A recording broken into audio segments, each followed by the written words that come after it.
Let's see. And we're good. Yay. Things are thinking. Press the button. Press it. Press it. The Twitch is twitching. And YouTube is YouTubing. Yay! Good job, YouTube. You didn't need belly rubs this time. Bam. Alrighty, and now I'm gonna shrink that. It needs to not be in the way. Because there's a lot of stuff on my screen right now.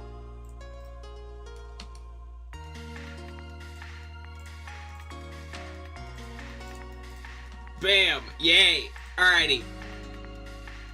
I woke up fine, but my head's exploding now. I think my head is just starting to explode on a cyclical basis based on time. I'm going to punch him. Alright, I will defeat you, head. Alright, it will be a head-on-head collision, and I will win.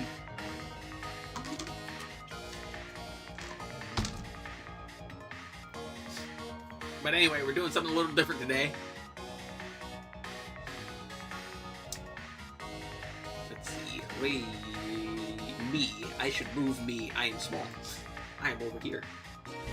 Yeah. Just today. Bam. We're doing another tier list. We're doing a tier list on Borderlands the pre-sequel. Specifically, what gear does the character Athena like using the most?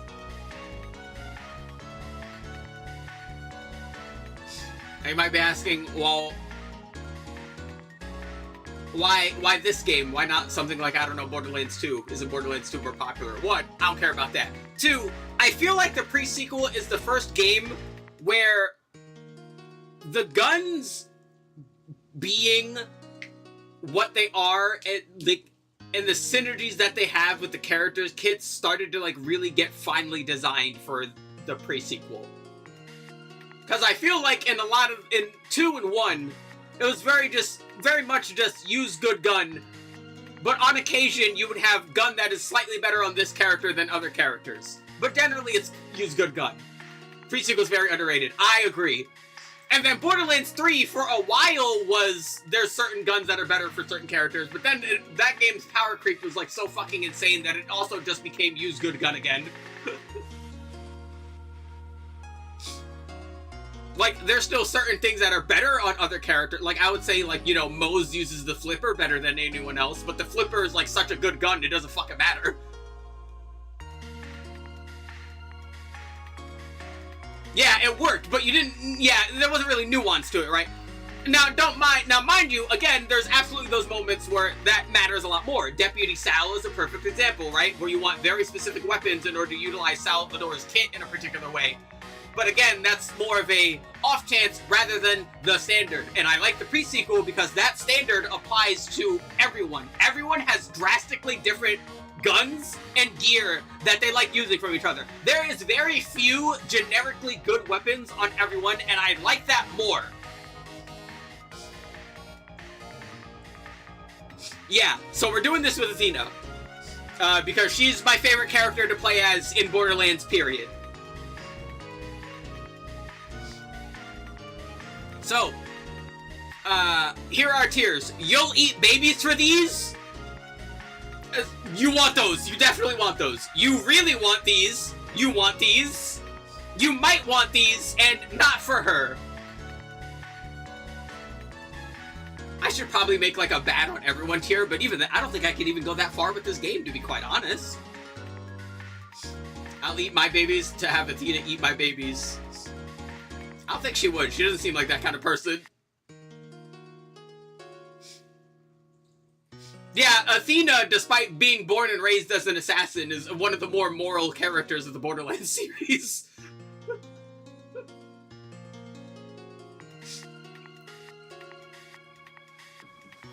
Alrighty, so I got a few things up. We obviously have the tier list up. Figuratively, alright. We got the tier list up. And I've got the game up. Which, speaking of, I'm gonna have to make some explanations here. So, we are in deck 13.5. We're in the training area because it'll be a good area to go around and shoot and explain things. This This will assume you are playing on the community patch. It is very important that I state that, because certain guns are better than they would be otherwise. Certain guns are just substantially harder to access if you don't have the community patch. The community patch makes a lot of the guns that were like exclusive or timed available as mission rewards. So we're not taking accessibility for the weapons as a component of their rating. I'm going to assume that's just from naturally playing. That's just me playing game. Yeah. I am assuming you are playing on the community patch so that you technically have access to all of these guns, or you could just use Gibbed. But I'm again assuming you have all these guns. Right? Because some of them, I'll mention them when they come up, but some of them were like event exclusive and are just not possible to get anymore, basically. Use the mod to turn it off. Well, you can just hit the button. You can just hit the button to turn off your badass rank like that. And then just turns it off. Yeah. If you do that, if you turn it off and turn it on again, the game actually, like, quick saves. All the Borderlands games can do that. But the game will, like, quick save. Like, when I come out of this menu, you'll notice the save icon. Yeah, the game saves when you, like, turn off your badass rank and turn it back on. Oh, yeah, it is insane if you get it too high. 2, I have every skill active. This is not for build purposes. This is solely just to help explain the synergies that certain weapons are going to have with this character. You're obviously not going to have all the skills unless you're playing, like, Limitless, which if you are playing Limitless, then by all means, go ahead and just, you know, turn Limitless on, get 100 skill points if you want. Have fun with that. It's really fun. Limitless is a really fun mod. But again, I'm going to assume we are playing somewhat standardized, like, community patch, which is basically just Vanilla Plus for this game.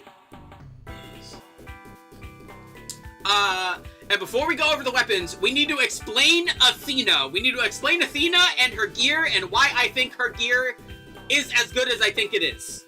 And why certain gear works with her more so than others. I'm going to move chat to the other side of the screen really quick, actually, for once. Yeah, just so it's like a little not in the way. There we go. It'll be a bit easier to explain, I'm pretty sure. Yeah! Alright. Oh, well, no, because the big old boxes are going to be there and the chat's going to be in the way. See? I'm a potato. It's okay. Bam. Sorry, Athena. We'll have to hide your face for this. It's okay. The right side of the screen is fun. I swear. Alrighty. First things first. Kinetic Aspis is Athena's action skill. You activate it, just like this, and she'll get a shield. This shield will protect you from all frontal damage in about a roughly 120-degree cone and absorb damage. And if you absorb damage, we're gonna wait for it to respawn here so I can do that a little better. When the shield absorbs damage, its base damage increases, and then when you throw it, it will hit an enemy and do more damage based on how much damage you absorbed. You'll know when it's fully charged because the blades on the shield will start spinning. Yeah, so you see one ring is charged. Now that ring is spinning faster. The second ring, these grenades are weak baby mode. I'm trying not to equip any of the gear, but you get the idea. It is a very strong action skill. It defends you from frontal damage by a lot. Like, it's really good. It has a base damage. I forget the base damage because I believe it scales with what rank you're playing on. And yeah, it has a damage cap, but you're not using this for damage. You're mostly using this for utility. You're using it for defense and utility, which we'll go over. Let's go over her trees really quickly. Phalanx is mostly focused on her action skill and generic defensive improvements. Zyphos is mostly stat ups as well as a melee focus. And Saronic Storm is the most important one, so we're starting with that one first. Saronic Storm is essentially her elemental skill tree. And let's start with her most important skill and debatably one of the most overpowered skills in Borderlands history, Maelstrom. Dealing incendiary or shock damage causes you to gain a stack of Maelstrom. All elemental damage is increased by your Maelstrom stacks. All. Not just fire and electricity. All. So if you build up Maelstrom stacks and switch to Corrosive, Corrosive damage will get boosted. If you do it and switch to Cryo, Cryo damage will get boosted. If you switch to Explosive, Explosive damage will get boosted. It boosts all element damage. All element damage.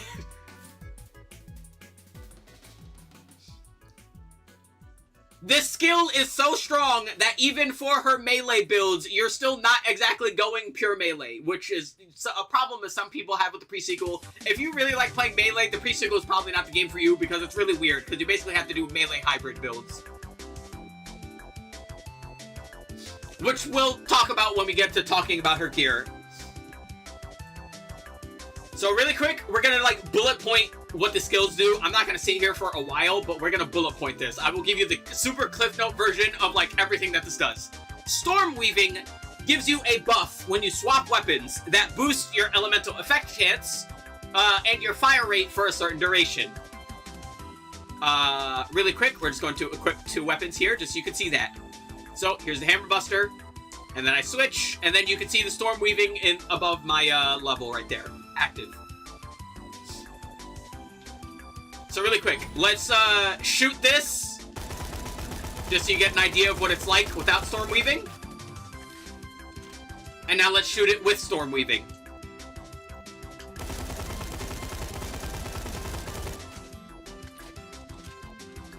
Pretty understandable, very simple skill. A core skill because it will synergize with the rest of what happens with this tree, which is very important.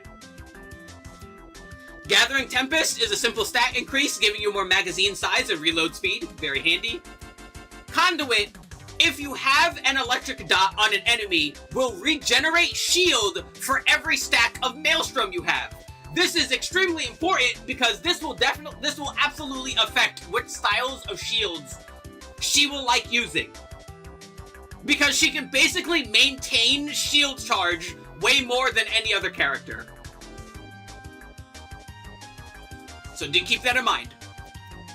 Smite is a active skill that will happen. If you are in mid-air, you will smite an enemy that does damage, and incendiary and shock damage, meaning it's giving you extra stacks of Maelstrom, which is very nice. It has a cooldown, but you need a minimum of 10 Maelstrom stacks in order to use it. So really quick, we're going to shoot this guy right here.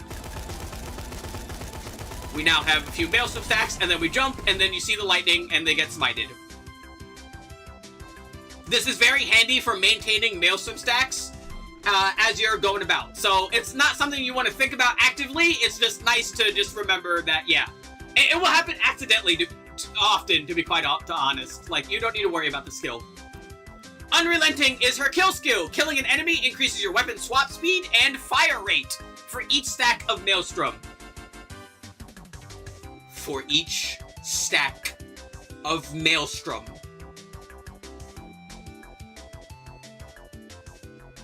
You will be able to crash the game if you're not careful with this skill. I am dead serious. We will probably end stream with that.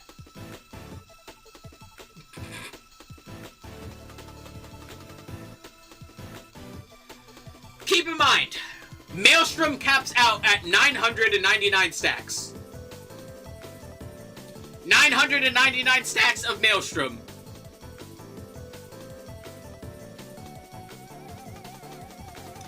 Really quick, let me bust out the calculator so we can do some quick calculator math. Let's see, that's 999, and that's 0.3. That is almost, if my math is correct, a 300% fire rate increase. Oh no, wait, hold on, not percent, it's additive. It's adding fire rate. So that's a raw. You're getting 300 fire rate.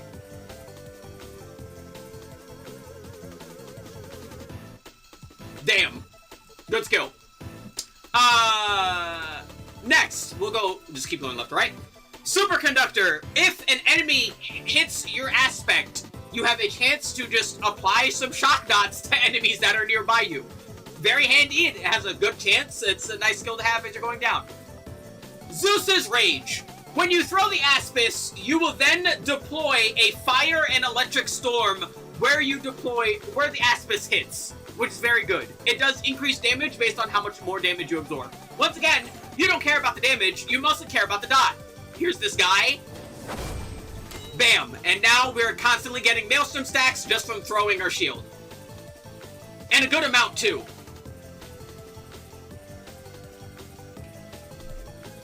Very strong skill.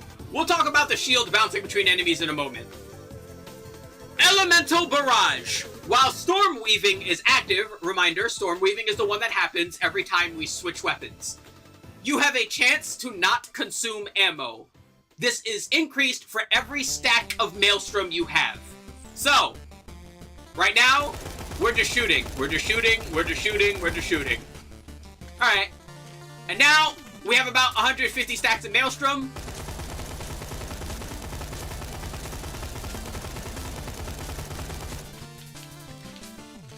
This skill gives Athena insane ammo efficiency. Athena has no problem using higher ammo count weapons because of this skill. And that's going to be important because we're going to explain the flow of Athena and how better explain why certain weapons are the way they are and why certain gears the gear you want. So, yeah, Elemental Barrage is immensely important. It's one of the major reasons you want so much Maelstrom, but Maelstrom is good anyway, so you want a lot of it anyway. Overload. Whenever you kill an enemy that is electrocuted or burning, reminder, that is the dot, it has a chance to spread that to the next enemy and then give you extra Maelstrom stacks. Really nice for mobbing. It's just a solid, nice skill to have. Flash Freeze. Whenever you freeze an enemy, gain Flash Freeze, which will freeze the amount of Maelstrom stacks you have for a certain duration. So, really quick, any cryo weapon here, let's just grab that. Right now, we have about 120 Maelstrom stacks. And now it's frozen. Which means any of your abilities or effects that benefit from Maelstrom will essentially be stuck on that point, absolutely keeping you at that amount of Maelstrom, which is... When this game originally came out, people severely undervalued this skill. This skill is debatably her literally second most important skill outside of Maelstrom itself. Because Maelstrom, unlike a lot of other stacking skills in the Borderlands series, is not permanent. It is essentially momentum-based. The higher you have it, the faster it goes down. The lower Maelstrom you have, the longer it takes to go down. It is a momentum-based skill, so being able to freeze the momentum when you have a super high amount of stacks is immensely important. Finally, there is her action skill, or her capstone, Hades Shackles. Basically, when you slam, which I cannot do because I do not have an Oz kit, so really quick, let's equip an Oz kit. Here we go. Makes so that when you slam... I can't jump high enough. I need to jump higher. There we go. Whee! Bam. When you slam, if there is enemies nearby you, an electric tether will pop out. Chaining the enemies, constantly giving you Maelstrom stacks, and then just doing some damage to them. It's not something you really need to care about most of the time. Honestly, it's not an amazing capstone, but it's also not bad. It's nice. It's not something you really need to think of. Also, enemies will Incendiary Nova at the end of the duration, or if they die, which is nice. Again, it's a nice way of getting Maelstrom, but it's not something you really need to think about too often.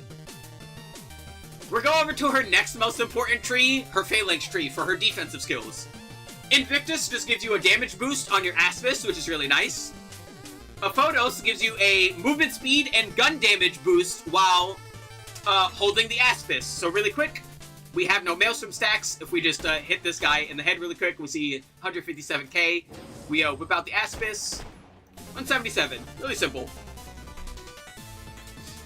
Vanguard. While active, you and nearby friends will regenerate health. Yeah, she doesn't just have immense shield regeneration, she also has immense health regeneration too. Ow, a grenade. Look at that. Very simple. Hold the line increases the duration that you can hold out your Aspis, which is very nice. Time for another super important skill, Prismatic Aegis. Aspis will essentially store the elements that you get attacked with. And then it will deal those elemental damage when you throw out the Aspis. Now, unlike the base Aspis damage, this will be immensely strong because it's getting boosted by Maelstrom. So really quick, we'll pick, I need something with like a good amount of splash damage. So where are the rockets? Yeah, so let's take, say, the thingy. And one more. An elemental one. And the Barragan here. Alright, so here's the thingy. This one is corrosive. And then here's the Barragan. This one is in shock. We'll talk about all these guns in a moment. Alrighty, so we went out the Aspis. And just like that, you now see an electric ring outside of our Aspis's shield. And now you see a corrosive ring. You also now see the blade spinning, which is nice. And when you throw it, bam. You'll now be able to not only apply those elements and those elemental dots, but the damage of the Aspis gets boosted because of Maelstrom, because of all the elements you absorb. Side note, the Aspis damage technically counts as explosive. Just keep that in mind. So it will also get boosted by Maelstrom, even if you theoretically don't absorb any elements. So, nice. United Front will recharge the shield of you and your allies if you take damage while you have Aspis out, which is nice. Also, I'm pretty sure it didn't originally give shield capacity. I'm pretty sure that was a buff from the community patch, but again, I'm assuming you're playing on the community patch. So, it also gives shield capacity. Clear! When thrown, Aspis will grant second wind to friends within range, and it will give you a 40% damage bonus while in fight for your life. So yeah, she can both revive teammates and get a massive, that's a 40% multiplicative damage bonus that at the end, that because of Borderlands math, all you need to know is if she's dying, she's now 40% stronger. Really quick, let's see if we can just, test this out in a convenient way. Right, so we'll hit this guy in his head, 157, right?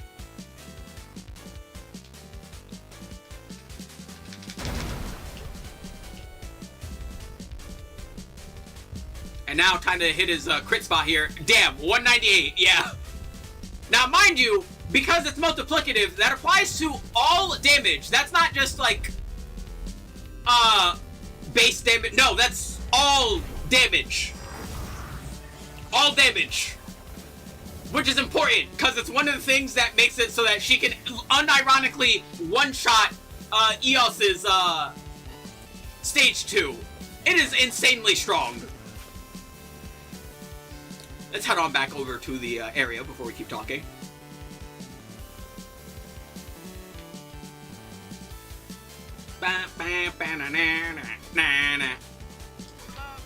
Alright.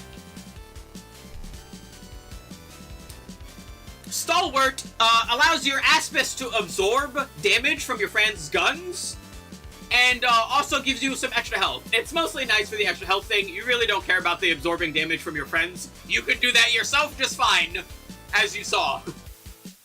Return Fire lets your Aspis reflect projectiles when you're shot with them, which is really cool, and it's pretty handy. Mind you, because of how Borderlands works, if a projectile gets reflected, it is essentially counting as your projectile now.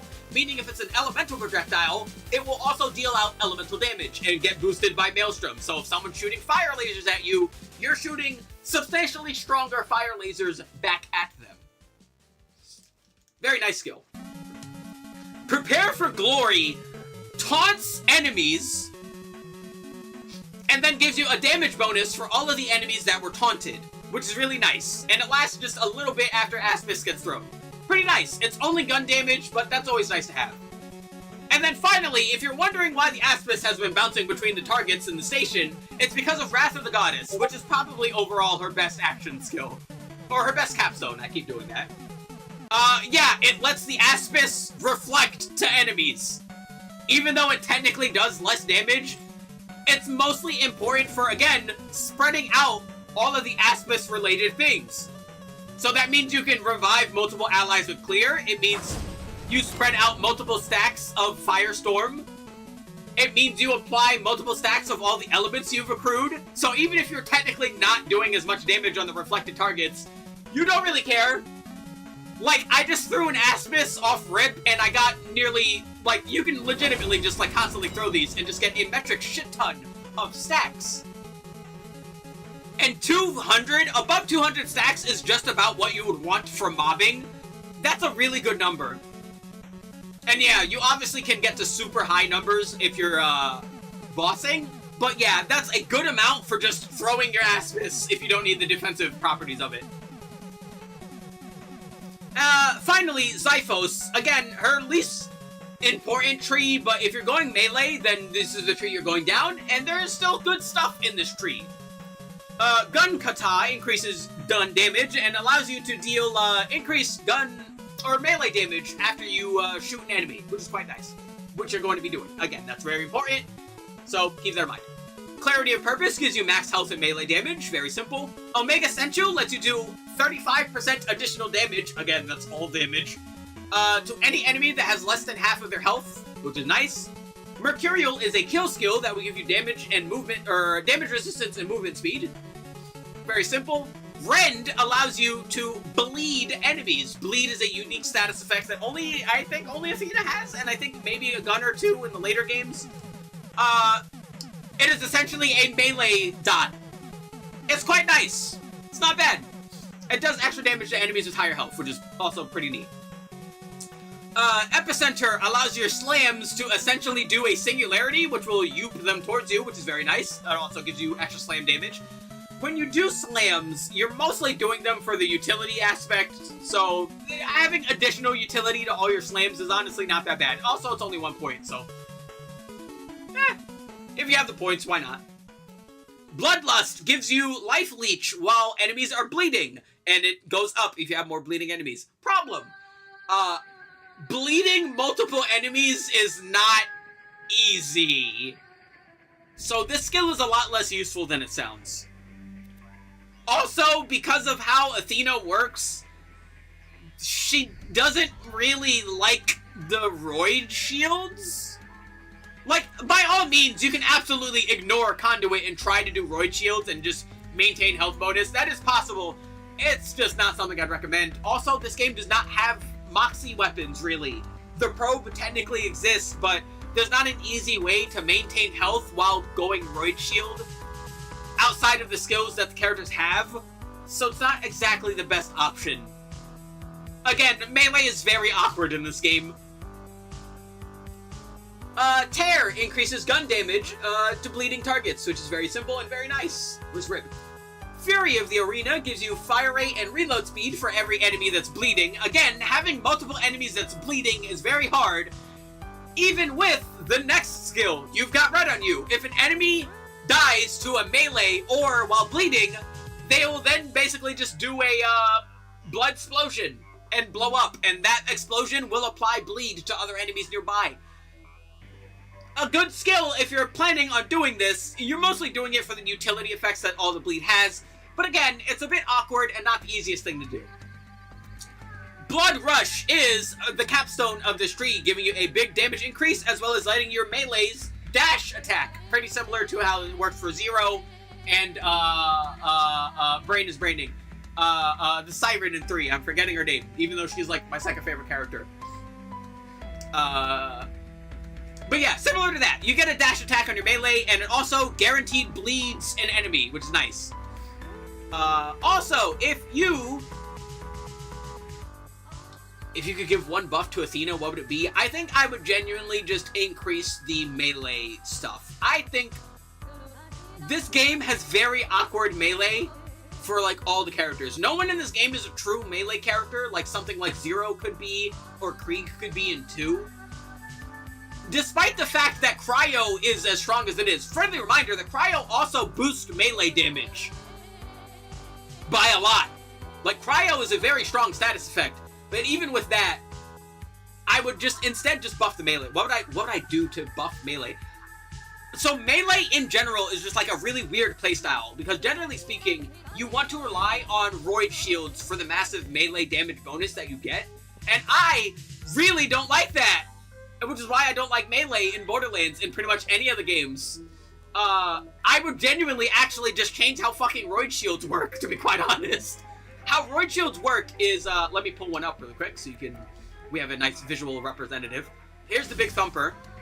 So how roid shields work is, while the shield is depleted, you will get that roid damage bonus. So, if the shield is gone, it will then add that base damage that you see in the corner to your melee, which is fine on paper. And you can see that most roid shields have really long recharge delay in order to incentivize constantly meleeing to enemies. It also makes sense because you're going to constantly be in an enemy's face and taking more damage, so the shield's not going to be up as often, which, well, again, it makes sense, but it just doesn't play out well is the problem, right? Like, the design aspect of being on lower than average health, constantly getting hit, to maintain the shields, to get the damage bonus, all makes sense. All of that makes perfect sense, but it just doesn't feel good. Like, melee in general just tends to make it so you get half the effect when the shield isn't depleted. I would do either that, or I would make the roid damage multiplicative. I don't like adding base damage to it. I think adding a multiplicative percentage increase would make it more valuable. Because the big problem is what happens if you don't one-shot an enemy with a melee. You're in a world of hurt if something like that happens. So I think making roid damage multiplicative instead of additive would probably be my big overall change. I think that would help a lot, but in general, melee requires immensely good sustain present in order to do it safely, because you need the shield to be down for the maximum damage bonus. And none of the character's defensive properties, except Claptrap realistically, and I guess in some ways, Wilhelm, are really well suited to sustain in that way. Athena's strongest sustain is a shield regeneration that applies constantly. So her shield is almost always going to be up unless you just completely forgo the skill, but then you're relying on a very finicky life regeneration from Life Leech, which requires a bunch of enemies not being dead in order to maintain, or the healing from Aspis, which is fine, but it's not fine if you're getting meleeed constantly because you're up in an enemy's face all the time. In a weird way, like, I think an overall, like, this might sound weird if you've never done this before, I think Nisha is the better melee hybrid character in this game, because all of her skills maintain your health via luck-related, like, chance procs. Meaning she can keep her shield down, but potentially live longer than any other character because she's just getting lucky, which fits her character, and I really enjoyed that design aspect. But again, you still have to do really weird things in order to properly maintain a pure melee playstyle in a game like this, which is why it's typically not done in this game, even as strong as Cryo is. Like, Zero and Krieg could get away with that much more. Krieg's action skill Capstone in his blue tree, his melee tree, gives him a essentially maximum health increase and free max health heal if he activates it while under 33%. And he has a ton of skills that, like, benefit from him taking damage, from him applying stuff, but more importantly, 2 has Moxie weapons. So it is substantially easier for him to Moxie heal while meleeing enemies, because you just get a bladed Moxie weapon and he can do what he wants. He can apply fire with the fire ones, apply slag with the slag ones, and constantly be in enemies' faces and face tank that way. Zero, on the other hand, doesn't want to be in an enemy's face while he's meleeing most of the time, right? He essentially wants to chain melee one-shots, but everything works better in that regard for him too, because of things like the rapier, which has a bigger damage bonus, and because of how his skills work. So it's a lot easier for him to maintain stealth melee one-shots, and it's a lot easier for Krieg to maintain face-tanking melee berserker, but you just can't really do that in this game. You can't do either in this game. You're essentially resigned to hybrid style for all of melee, for everyone, pretty much. Now, mind you, if you are playing on the community patch, technically speaking, the best melee character would be Claptrap, because you can set a setting in the community patch to make it so that his action skill always gives him the Krieg one, which is the chainsaw with the massive melee increase. So do keep that in mind. Like, Claptrap of course has a bunch of defensive skills and is one of the tankiest characters inherently, so Claptrap is definitely the best option if you want to go a pure melee, if you're playing with the community patch. So keep that in mind. Oh, also, there's a setting if you want to remove that one from the rotation because you're doing a more gun-focused build, which is very nice. So, yeah, definitely, again, I'm assuming you're playing the community patch and everything that it has and everything that it does, because it is very important for all of the evaluations, which we will now get into. And I'm going to start with the gear that I'm holding because it's very simple. Since we have them all in our hand, let's go over it. I guess we'll start with assault rifle. Can I go this by name? Has this been named? No, it is not. So you know what? Yeah, we'll do this by weapon category in that case. So let's start with all the assault rifles, and since I'm holding it, let's talk about the Hammerbuster. The Hammerbuster is a Jacobs assault rifle, and it is one of my favorite things that Borderlands does that I like is that there will be a lot of weapons that are essentially just stronger versions of base game weapons that you're probably already using. What I mean by that is the Hammerbuster is basically the same as a Jacobs purple rifle, except stronger. It doesn't really have massively different effects. It does have one effect. Hammerbuster shots can pierce enemies, which is nice. That's nice. That's something that's nice and enjoyable and good. But it's not something you really need to fight for. It's not something that's amazing. It's just, the best way to think of the Hammerbuster is, it is essentially a stronger version of purple Jacobs assault rifles, which is very nice. However, Athena is, as you might guess by all the skills that we just went over, not the kind of character that enjoys Jacobs weapons most of the time. The Hammerbuster is good on Nisha, it's good on practically everyone else, to be quite honest, if I'm being, like, perfectly fair. It's just not good for Athena, so it's not for her. She's just not the kind of character that wants to use Jacobs gear unless there's something very specific about it that will help her. Yeah, and I will be picking these up as trash because it will make it easier to sell and reference later on, because I'm pretty sure. So now, oh no, it's not at the top. Oh well, we can hit this. I have so much in my inventory, it's like actually not appearing. Okay, don't worry, I have an idea. We'll keep going though. Oh no, wait, I picked it up, that's the fucking problem. I'm a potato. Bam. It is alright. We all have our sputicle moments. Alright. Next weapon I'm holding, since I'm holding it, this is the Major Tom. This is the pre-sequel version of the Varuk from Borderlands 2. The Varuk is also just a weird gun, not gonna lie. The Major Tom can come in all elements, which is very nice. This one's gonna be in shock. Most of these weapons are going to be either in shock or you're gonna want an element match, but if you want to do fire, like, you can, but they're mostly going to be in shock because you want to build as much maelstrom, and because you don't want fire because fire doesn't dot in vacuums, and there's a lot of vacuums. This is the pre-sequel. We're doing a lot of spacey space hopping all over the place, so because fire dots aren't as effective, pure fire weapons are not as good as you would think they would be on Athena. So because of that, going shock is generally better. That doesn't mean you don't always want it. If, by all means, there's a vacuum and you can light an enemy on fire, light that motherfucker up.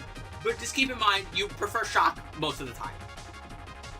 Yeah, so, the Major Tom, is very simple. It shoots 3 shots at once, and if you ADS, it will then burst fire, but, as if you might notice, the burst will essentially, like, tighten and converge towards the center. So yeah, makes it a pretty nice weapon to deal some good damage to enemies with. And also, as we saw earlier, when you're just like having a bunch of Maelstrom stacks, it's honestly not that bad to just run up at an enemy and hit fire with when you get a good amount of stacks. Multiple projectiles all will build Maelstrom stacks individually. So Athena very much enjoys anything that can shoot out multiple pellets of shock damage or whatever element she's doing, because those will get boosted by Maelstrom substantially more than an individual shot will, which is going to be important. All in all, press the ball, press it. Boop. All in all, the Major Tom for Athena is fine. It's not an amazing weapon, but if you see it and get it, it's not something you hate. You might want it. I'm not gonna say you want it, but you might want it.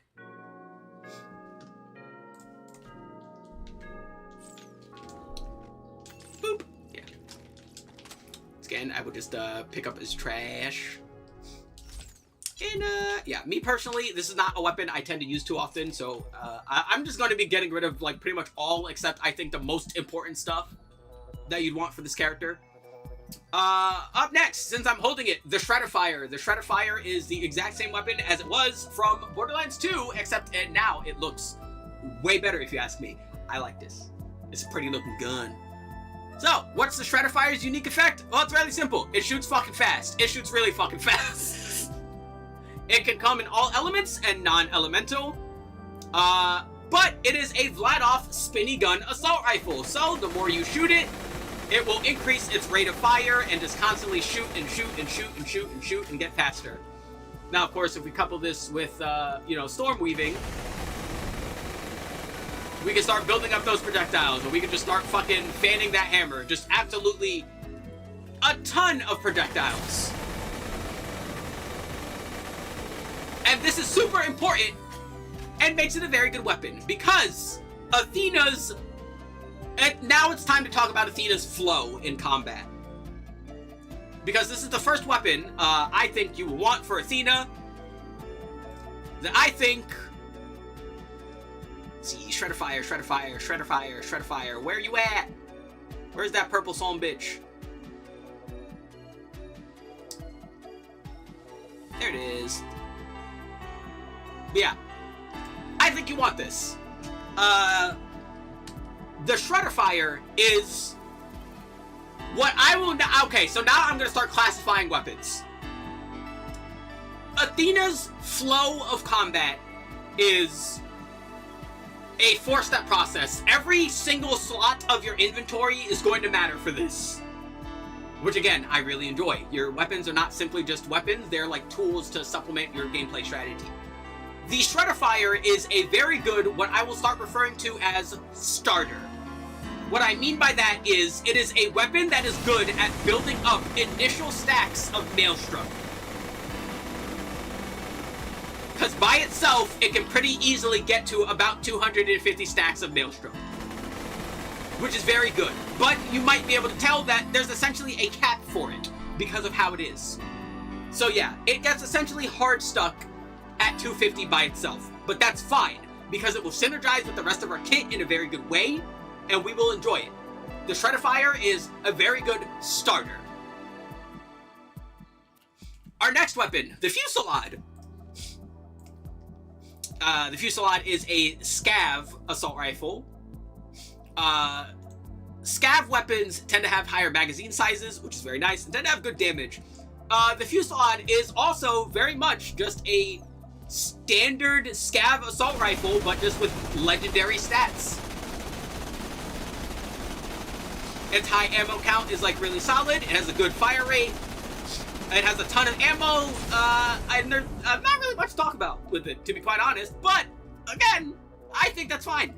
I think this is another one that is very much a gun you might want. Fusillade, there you are. Yeah. I think it's just slightly worse than the Shredder-Fire as far as a starter is concerned, because it is also another starter. But I do think it is very good.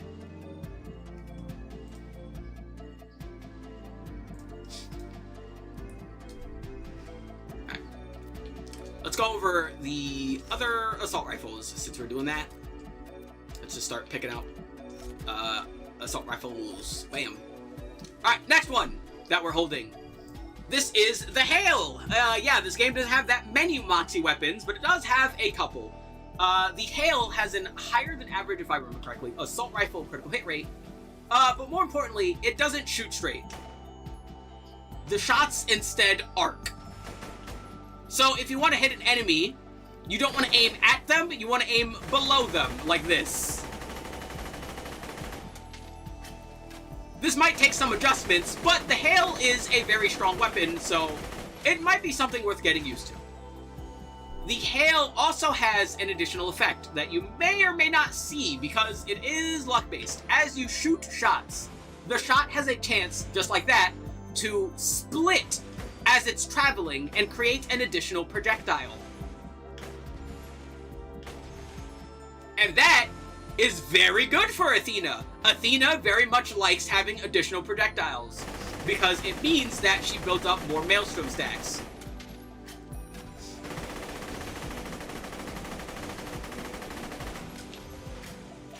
In addition to that, because the Hail is a Moxie weapon, you in fact have lifesteal with it. How much lifesteal does the Hail have? Let's check. The Hail has 3% lifesteal for all damage you deal. Oh, also, its projectiles count as grenade damage. Or gun damage and grenade damage. It does splash damage. Grenade damage is Borderlands' way of saying splash damage. And that also does an additional proc of Maelstrom. So, elemental weapons and slash damage weapons are also really good on Athena because of that.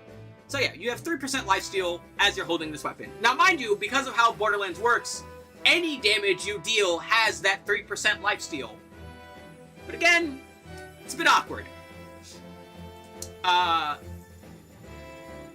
in all, I think the Hail is fine for Athena, but it's not something you want to go out of your way for. You might want it. It's not something I would go fighting for often, but it's okay. Hold on a moment. Boop.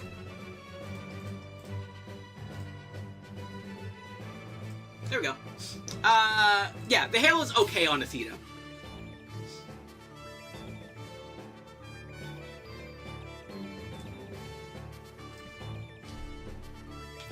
Do. And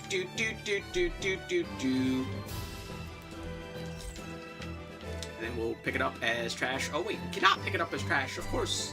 Oh, you know what? Oh wait, what am I doing? Why am I picking it up as trash? I have a mod that I can just, boop, delete things that are on the ground. I'm a potato. It's okay. Everyone has moments of sputical inquisitiveness. It's gonna be a lot of that today. Alright, the weapon I'm holding right now. This is Old Painful. Old Painful is a fire Vladov spinny rifle. It's locked to fire. You get it as a crest reward. And the fun thing about it, also I believe it can just randomly drop because weapons are weird.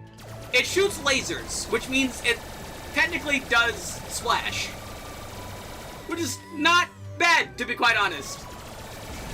It's locked to fire, which is not really great, but first, when you get it in the game, or the potential you have to get it, it could be nice. And no, it's not quest reward. I'm double looking. See, I have Loot Lemon open just to make sure I'm not forgetting something. But no, it's just in the random generic pool of blue weapons that you might get. So yeah, Old Painful it's fine. You might want it. If you get it early, honestly, it's a pretty nice weapon to get early. But it's not something you're bending your back for.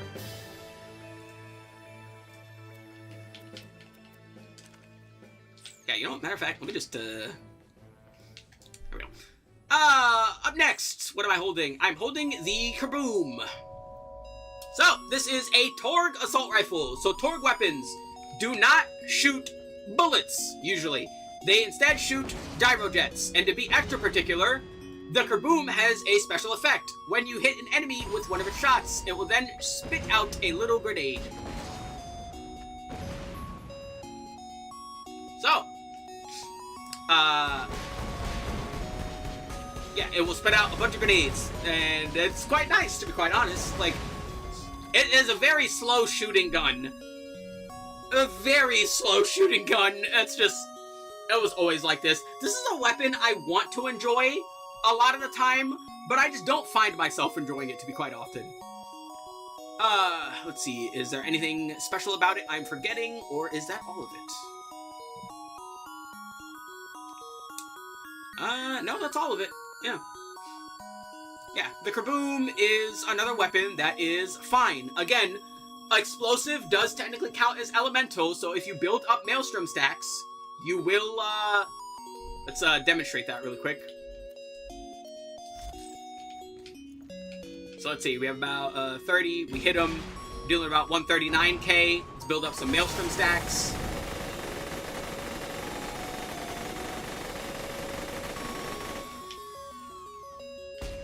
Bam, 209.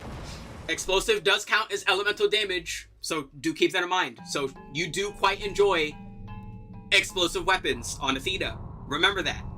And it's going to be very important in a moment. We'll talk about it. So yeah, because of that, again, if you get the Kaboom early, which this one, if I remember correctly, was actually a quest reward, or to be more specific, an enemy drop from a quest. Which for the point you get it in the game, honestly, it could be pretty good. You might want it. I'm not gonna be too mean to it. The next weapon I'm holding is the Wallop. This is a Jacob's Assault Rifle. It is a blue Jacob's Assault Rifle, which, blue weapons don't tend to think of them as weaker. The game is, Borderlands is silly. But this gun has a special effect compared to other Jacob's Assault Rifles. It has an additional 60% additive critical hit bonus. Which is a lot. Ah! Oh no, pre-sequel. Are you doing okay? The pre-sequel is exploding right now. Oh no! Oh, man, the pre-sequel really didn't like that.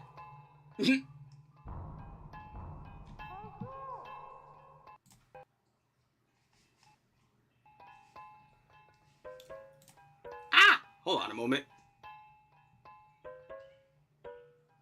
What the heck? Give me a bit.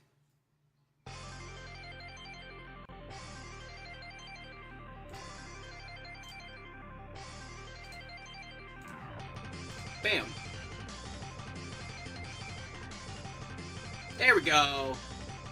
Yeah, that was weird. I just had a massive CPU spike for no real reason.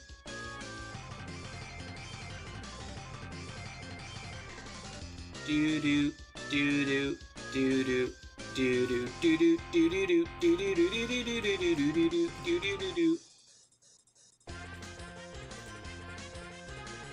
All right, there we go.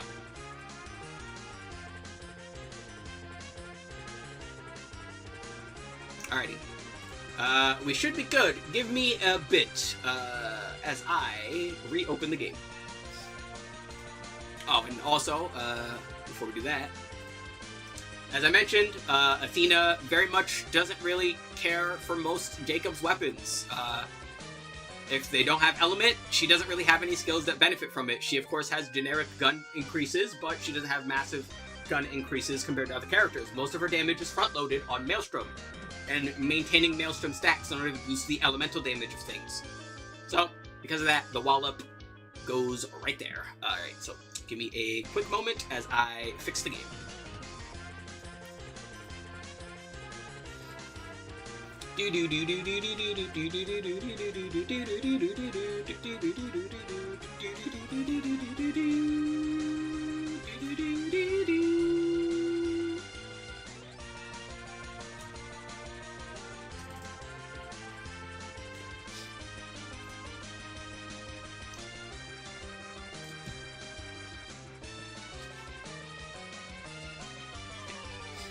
It is not as simple, by the way, really quick, it's not as simple as just starting the game again, because I'm using the community patch. I'm using the text mod loader that is present for loading it, but you shouldn't just spawn the game with mods, so I always make sure to disable it and then re-enable it in order to make sure everything is running A-okay. And it's good mod practice. Keep it in mind. Bum, bum, bum, bum, bum, bada, bada, bada, bada, bada, bada. Bum, bada, bada, bada, bada, bada, bum, bum, bum, bada, bum, bum, bum, bum, bum, bum, bum.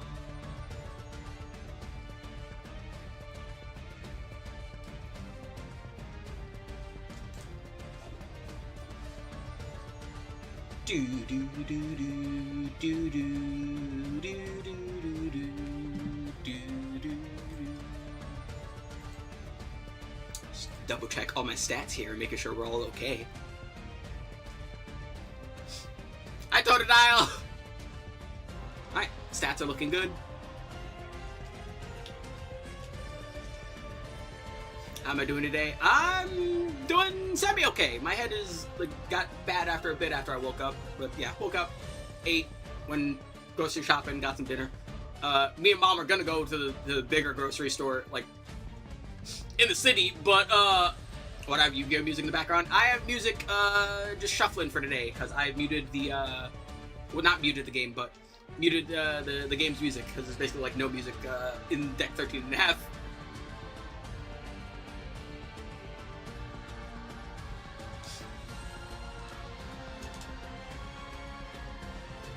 Alrighty. Bum bum bum bum bum bum bum bum. Alrighty. Bum bum bum bum bum bum bum bum bum bum bum bum bum. There we go. Alrighty.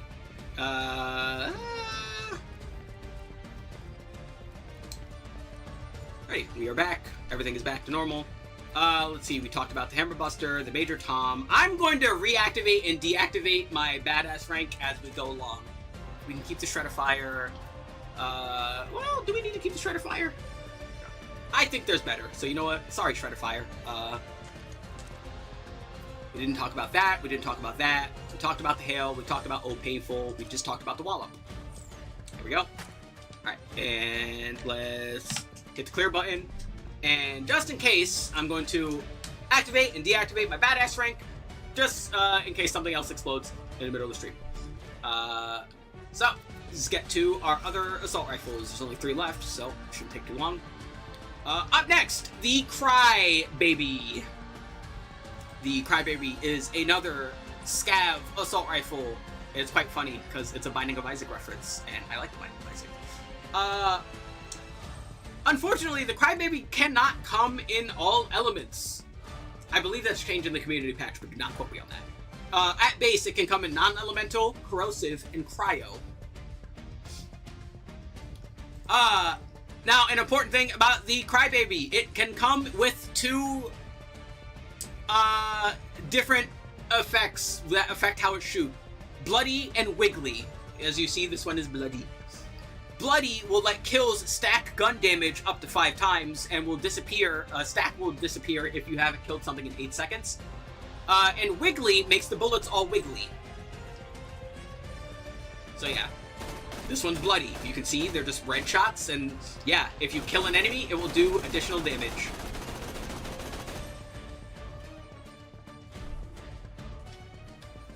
Sadly, because of the slow projectile speed and the fact that this cannot come in shock or fire, it isn't really a weapon for Athena. It also has a slower than average fire rate, which is also not great for Athena. Yeah, not really a weapon for Athena. Sorry, Crybaby.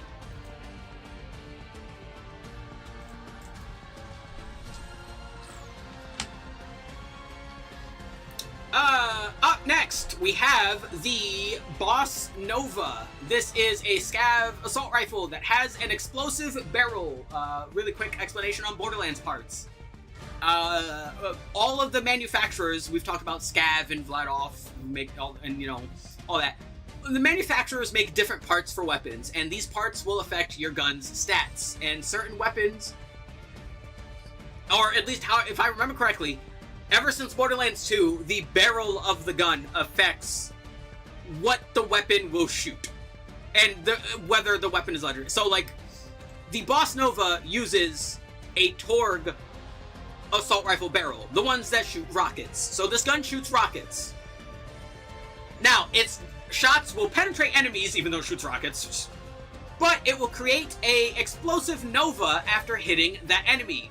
And if you hit a surface, it will also create an explosive nova that deals splash damage. It can come in all elements, but cannot come in non-elemental. So, let's just shoot this one so you get an idea of what that is like. Yeah. As you can see, it's okay. It is definitely a weapon I think fits better for other characters than I do Athena. It is very slow. Its damage isn't that good for the kind of things, for the roles that she wants in her weapons. Not coming in non-elemental or explosive also kind of makes it awkward for some of the other characters too, if I'm being quite honest. In general, I would quantify it as a just weird weapon overall. Yeah, it's not for her.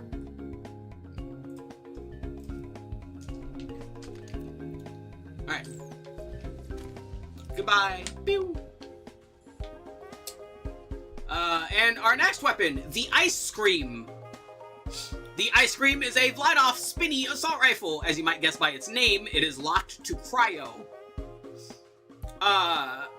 A good thing about it, and its unique effect, is, aside from just being a Vladoff spinny gun, while you're ADSing with it, here's me moving, you have no movement speed penalty. You move at full movement speed while ADSing with it, which is nice, but that's not something you're usually going to utilize with Athena for one very simple reason.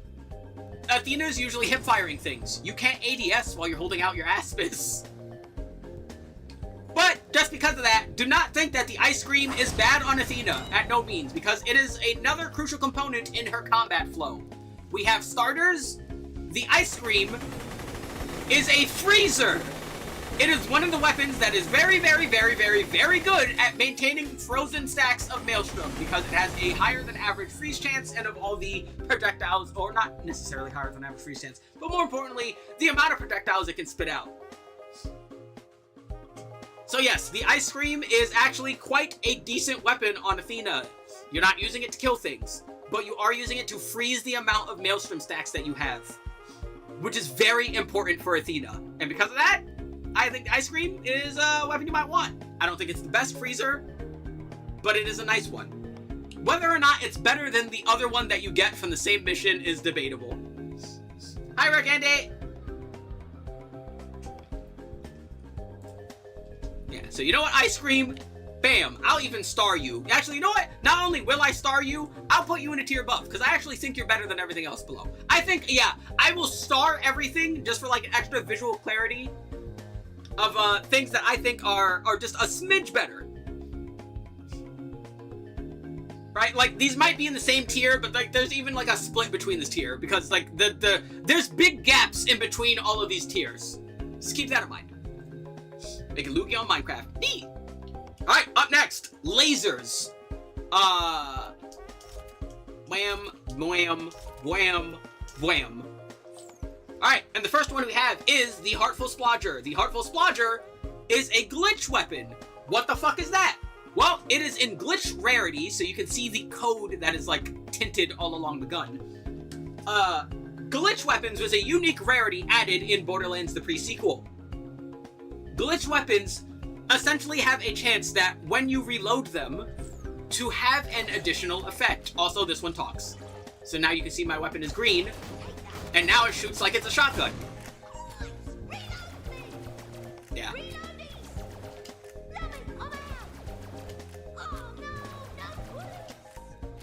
Now, unfortunately, the Gearbox forums shut down, and I do not remember the odds for the effects of the glitch happening on reloads, which is rather unfortunate, because all that is very important. We're just gonna stop shooting that. And now let me explain the glitches real quick, because you might just be asking, what the fuck just happened? So, if you look at the error code of the game's of the weapon description, you'll see a O, a 0, an L, a 4, an M, a 4, and an A, and another 0. The O stands for overload. Overload will make your weapon turn red and will increase its base damage and ammo count by a shit ton for most weapons. I will mention the other things that it will do to other weapons when we get to those characters. We're focusing on Athena today. L stands for loop. That was the yellow one. L will make fully automatic weapons constantly fire and have a chance to not consume ammo, similar to something like, say, the Butcher from Borderlands 2. And constantly fire until you switch off of them, like I had to. M stands for multiply, and it will simply add multiple projectiles and lower your fire rate a little bit. Very solid. And A stands for amplify. Amplify increases the damage by making all of your weapons' shots drain your shield as if it was an amplified shot from amplify shields. And believe it or not, Athena can actually use every single glitch effect quite effectively. The increased base damage on Overload is really good if you're using it as something we'll get to later. I want an actual weapon to help describe this, not something like this. Loop is obviously very good for starting and maintaining stacks. Same thing for Multiply, and Amplify is also good for the same reason Overload is, for additional damage. Alright, so now that all of that has been talked about, the Heartful Splodger itself is locked to corrosive, which is not great. It is a dull laser, which means it will burst fire when you ADS, so keep that in mind. But you're, again, not usually ADSing with Athena, so you're mostly just using this as just a big ol', like, projectile, or corrosive hose. Which, honestly, and aside from the fact that it talks, that's it. It's basically just a slightly stronger than average dull corrosive laser. So, but yeah, it's not that bad. I think there's better, but the Heartful Splodger is pretty alright.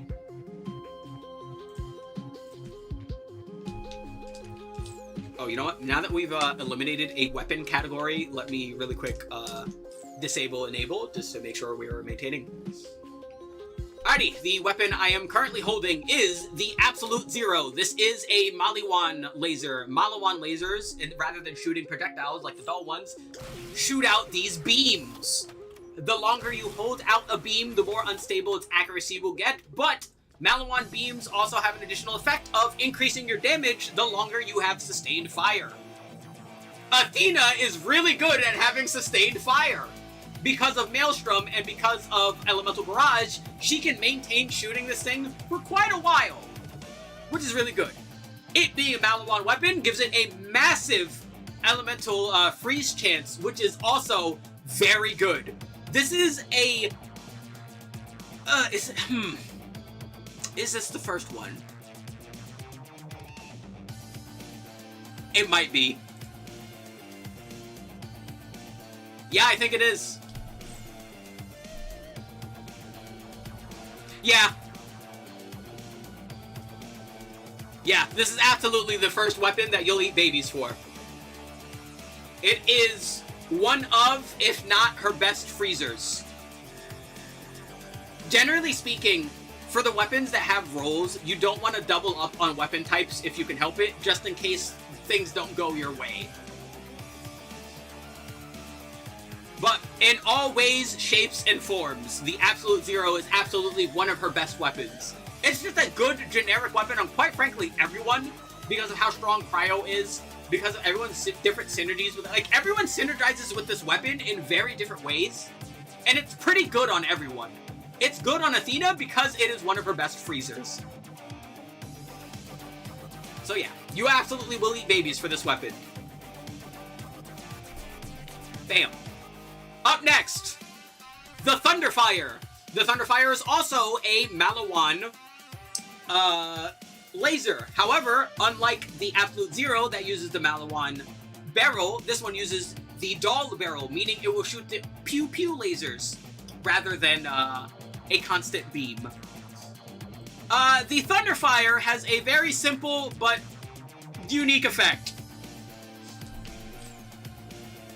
When you shoot it, it will shoot out a shock laser and deal fire splash damage. Now, it does use 2 ammo per shot, but that's something you can live with. Not Absolute. Fuck, my brain is braining. It's because I just pulled out the Absolute Zero. I need a nap. Hi, Sharptooth. But yeah, as you can plainly tell, the Thunderfire is very, very, very, very good at building up Maelstrom stacks. If there is a vacuum, you will find it to be no surprise that the Thunderfire is absolutely a fucking weapon you will eat babies for.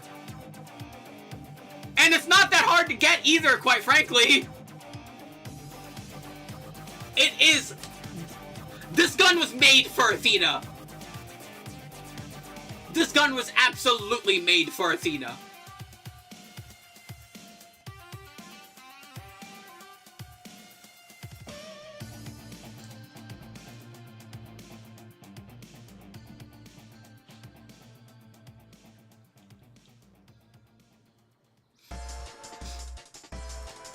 Yeah, it is, without a question, one of her best weapons. And is debatably her best starter weapon. Oh, wait, I forgot the other weapon I'm holding right now. I'm a potato. This is the longest yard. So, this is a Hyperion laser.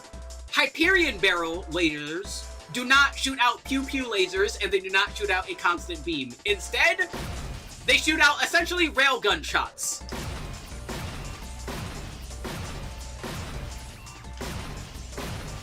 So you can effectively think of them as laser snipers if you want to.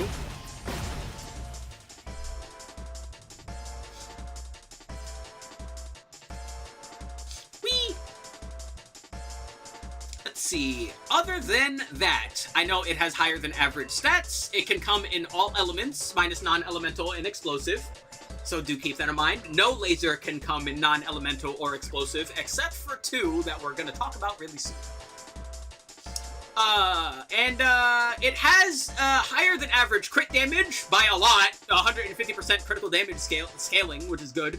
But for whatever reason, it also does extra damage if you're in the air. This shot does about 75,000. That one did way more. Let's see if we can do one without a... Oh yeah, that did 270. Yeah, it does additional damage if you're in mid-air. I'm curious, what will it be like if we build up a larger than average Maelstrom account here?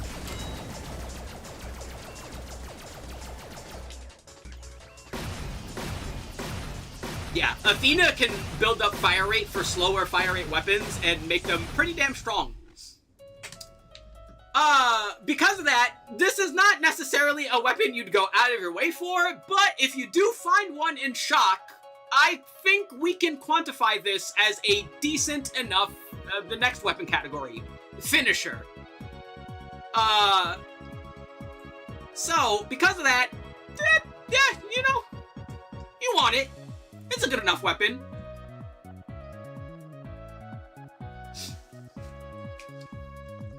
So yeah, it is nice. It does high damage, high crit damage.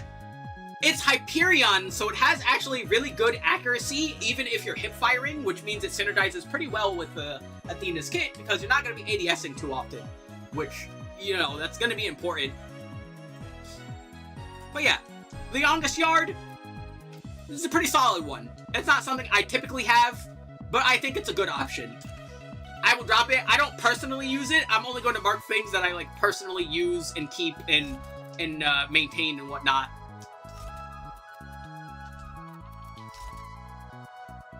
Alrighty. And you know what? Matter of fact, really quick, I will be back. I need to use the bathroom very bad. Let me just double check my metrics here. Okay, we're all good. So yeah, I will be back.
Alrighty, I am back.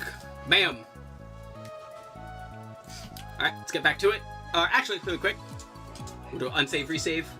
There we go. There goes the longest yard. Goodbye, longest yard.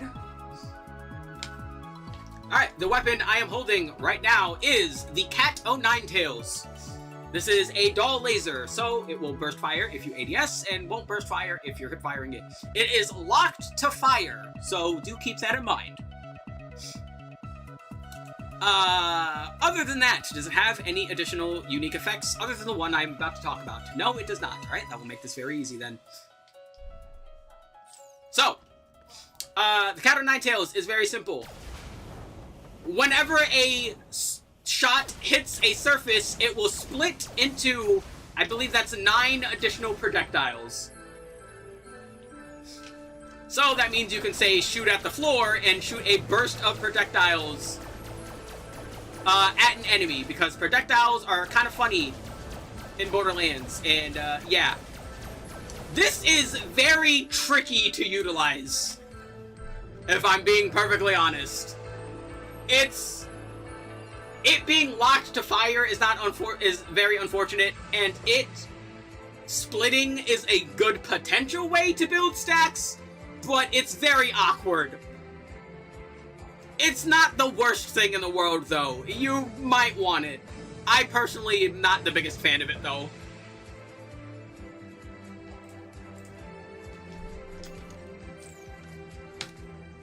Up next, the weapon I am holding is the Laser Discer. This is a Tediore laser. Tediore laser barrels usually shoot in shotgun shots, as well as having a special effect because they are Tediore weapons. Tediore lasers, we'll talk about it in a moment. First things first, this weapon is very simple effects. It's instead of shotgun shots, lasers, damn, the game couldn't handle it. See, good thing I just did the save. There's going to be a lot of that in this, isn't there? It's okay, pre-sequel. It's not your fault.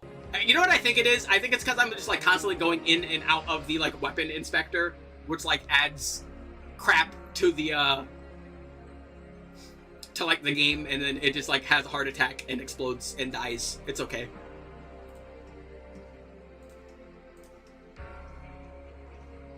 Alright. Really quick, I now have to unenable and re-enable the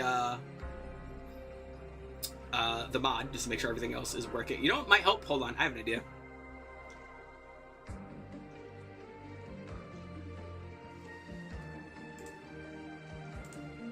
We all love this game, though. You're damn right. Listen, Borderlands 2 has exploded just as many times for me. Oh, you know what especially explodes for me in Borderlands 2? The fucking Bloodshot Stronghold. Like, every time I get to that area, I have to, like, fucking cross my fingers and just hope that the shit doesn't explode. Like, I don't know why. Like, every time I get to that area, I'm like, just work, just work, just work, just work, just work, just work. Sometimes it does. Sometimes it doesn't.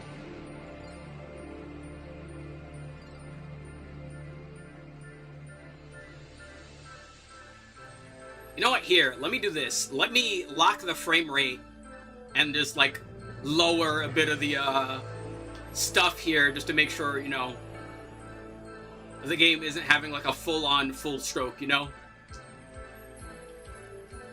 Because, yeah, a lot of this we just don't need for the time being. There we go. Alright, we have locked the frame rate. We will close the game. And we will reopen the game. Bam.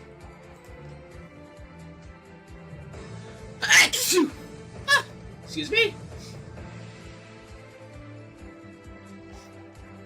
Bam.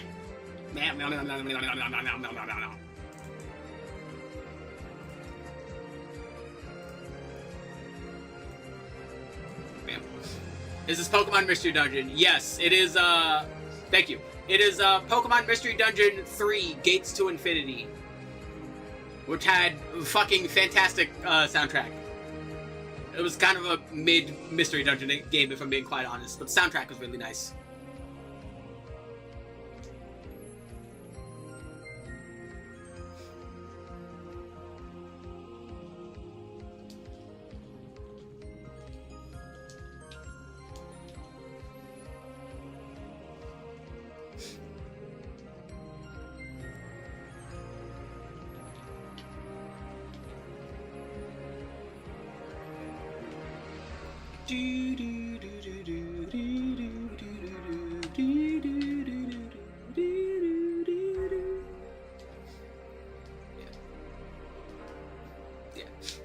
Nah, Mystery Dungeon 3, bro, listen, like, Mystery Dungeon 3 is a game I, like, really want to like, but I can't because, like, there's so much about it that's annoying.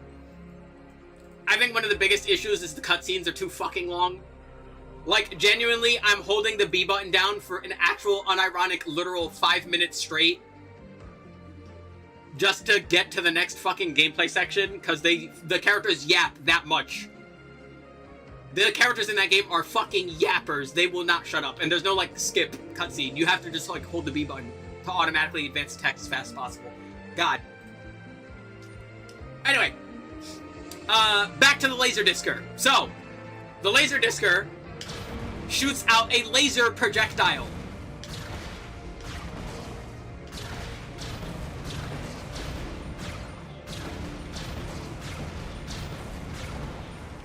And now... Oh my god, it's doing it again. No! Stop it! Actually, you know what this is? Actually, hold on. I think if I recall correctly, the Laserdiscer is specifically breaking a bit harder than normal. Because if I remember correctly, there's like some weird physics horse shittery involved with the Laserdiscer, so hold on. Even though I'm pretty sure I already have like physics as off as I possibly can, but I'm gonna double check here just in case. Good old fucking physics. God, I hate physics. Do do do do do do do do do do. The funniest part is, I knew some weapons would break the game and just like constantly crash. I was not expecting the Laserdiscer to be one of them, because I'm pretty sure this is already fixed, but hold on a moment.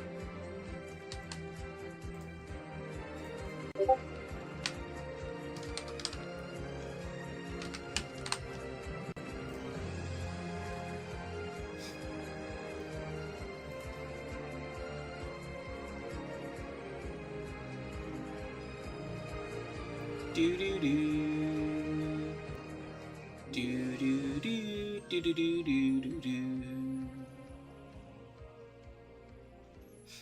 do do do do do.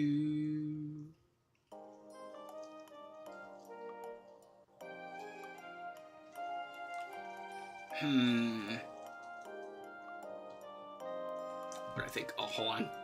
Boop.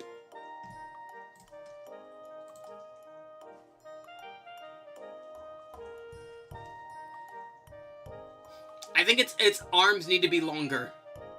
It's a very stubby, very stubby Lugia. It needs longer arms. And longer fingers. It has like really big like finger wings.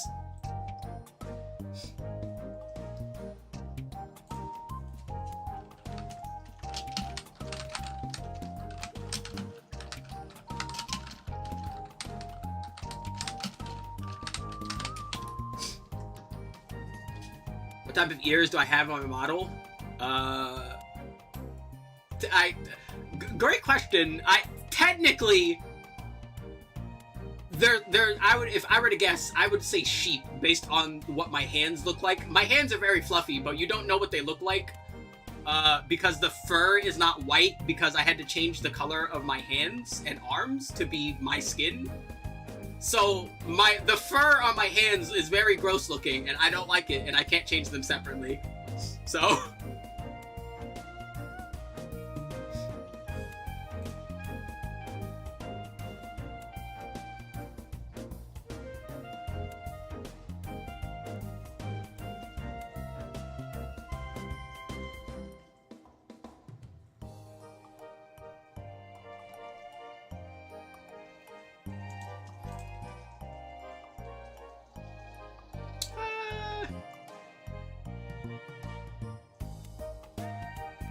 Eep masking. Yeah, exactly. Let's see. This game loads so slow. I'm not loading the game right now. The game loads in like 2 seconds, but there's a bunch I need to do. I'm also like double checking to make sure I like the fucking glitch is like dealt with. But no, again, the problem is like the Laserdiscer is, you know, the problem is physics. Like, that's what it is, really. Like, physics causes all kinds of, like, fucking errors for games. But the Borderlands games especially, because the Borderlands games are already held together with duct tape, glue, spit, and dreams. So it makes them, like, extra bad when, like, PhysX is PhysXing.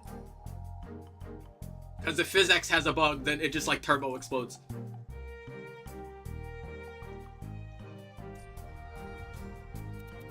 So you know what? Just in case, here, we'll do even more. We're going to turn that off.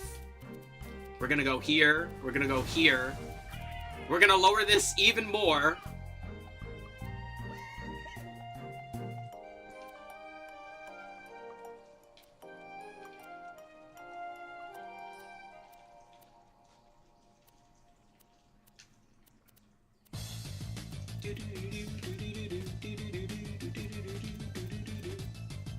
Alright, there we go, there we go, there we go. And if that doesn't work, then I'll try lowering the resolution more and see if that helps. Because genuinely, it's PhysX's fault. And the Laserdisc, for the record, like, the Laserdisc also, like, I think it's mostly just because of how Borderlands is on PC, because of PhysX. Like, I literally just think it's PhysX's fault. Because on console, it works just fine. Also, it might be because of the frame rate I'm playing on, because this weapon does, in fact, interact weirdly with frame rate because of how it operates. Which is also not good. Which is also unfortunate. Because it is one of her best weapons. Like... And I would like to talk about it more if you would let me. Now stop exploding.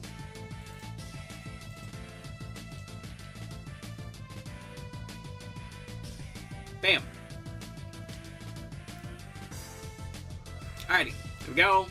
I'm gonna drag that up to the corner. We're gonna double check my metrics here. We're doing all good. I'm gonna wait for the screen to start rotating before I turn on any of the mods. Usually want to give it a good amount of time before you do that, and yeah, like, when it starts rotating is usually a good time. There we go. Alright. Okay, there we go. We'll turn on the mod that I'm using for this display. We're going to ignore the green text because it is not relevant. Alright, we're back. So, really quick. I'm going to pitch the Cat o' Nine Tails again. Goodbye, Cat o' Nine Tails. Alrighty. Let's see. Can I shoot it? Yes. Can I throw it? Yes. I think we're good.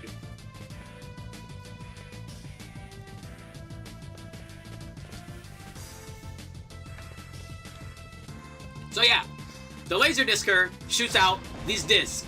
If I remember correctly, this weapon was based on a weapon from Star Siege Tribes. I think Tribes Assault. I'm pretty sure. You know what? Matter of fact, as nice as it was, I'm going to stop going into the weapon menu, because I'm pretty sure that also is, like, causing issues. Just in case. But yeah, the Laserdiscer, I'm pretty sure, was based on a weapon from Tribes Assault, or Star Siege Tribes, which has an additional effect that I cannot display here, but I will talk about it. If you hit it, son of a bitch, it literally just crashed, and I'm at neutral. You son of a bitch. I will hurt you, game. Stop it!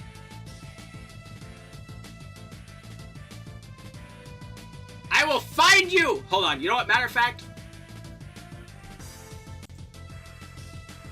I'm gonna do myself a favor. I'm just gonna finish talking about it now.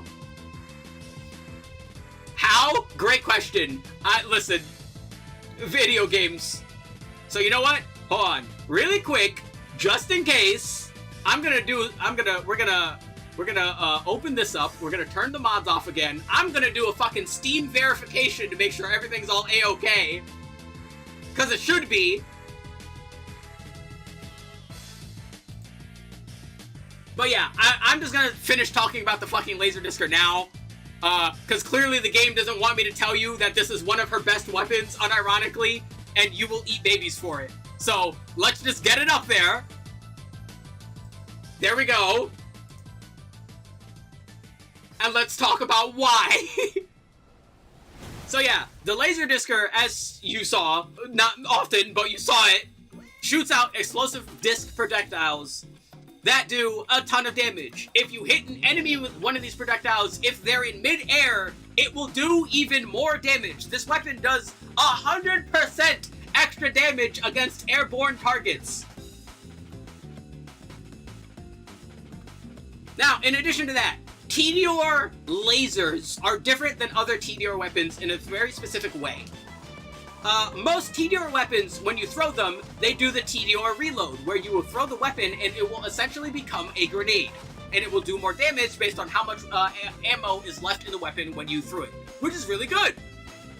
The Laserdiscer does in fact do the same thing, but the Laserdiscer also acts as a Tesla grenade, meaning it will constantly shoot electricity at nearby targets until it explodes.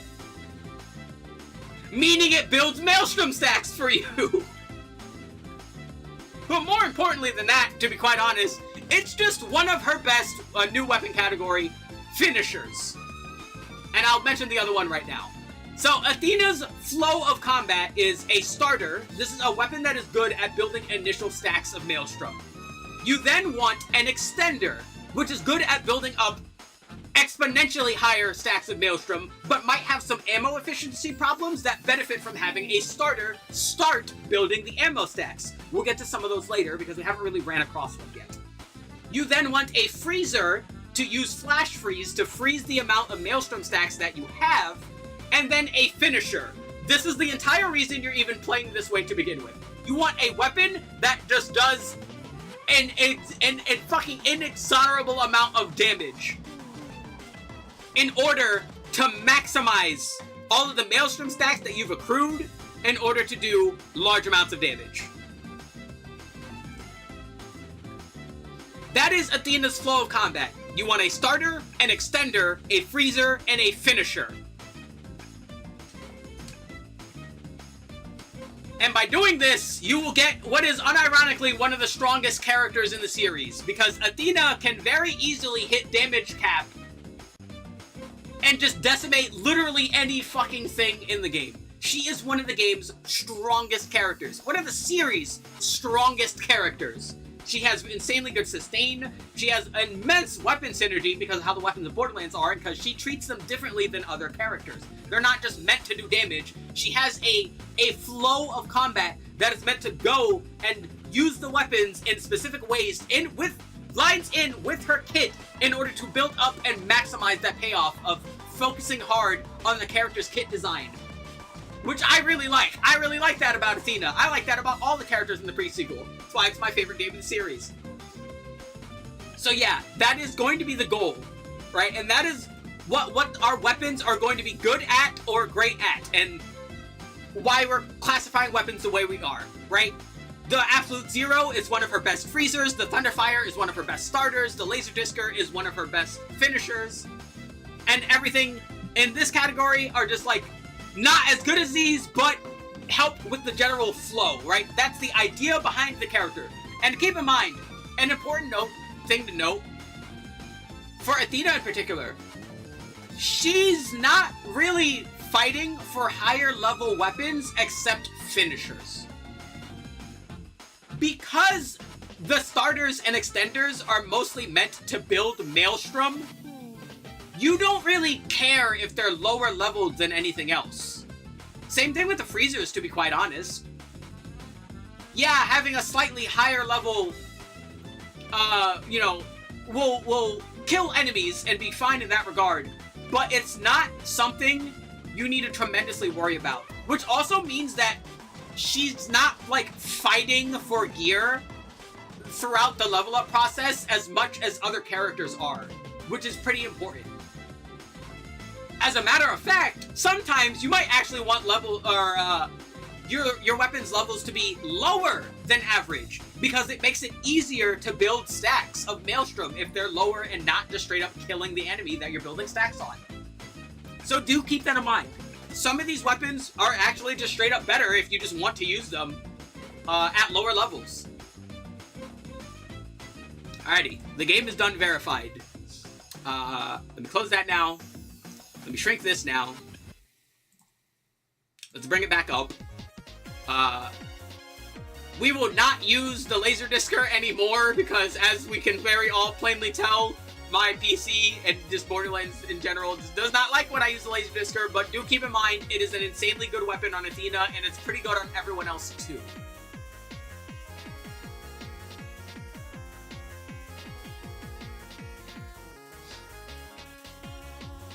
Do do do do. Do do. Do do do do. Do do do do do. Do do do do.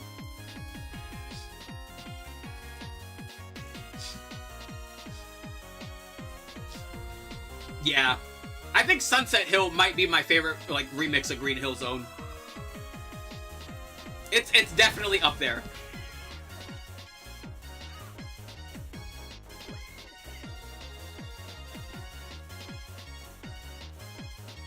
Alright, wait for the rotation. There we go. Turn the mods back on. There we go. And we'll get back to it.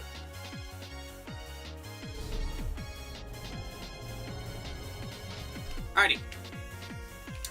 So, we will pitch the Cat of Nine Tails. We will mark the Laserdiscer, because again, the game is just bullying me right now, but it is absolutely one of her best weapons. So do keep that in mind. And then, really quick, we will equip this and this.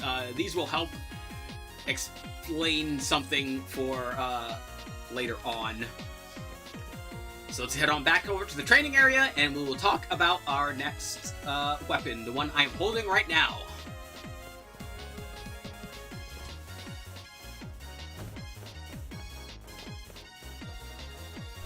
Alright, so now that's all done with. Really quick, we're going to Badass and Badass to save. Alright. This is the Excalibastard.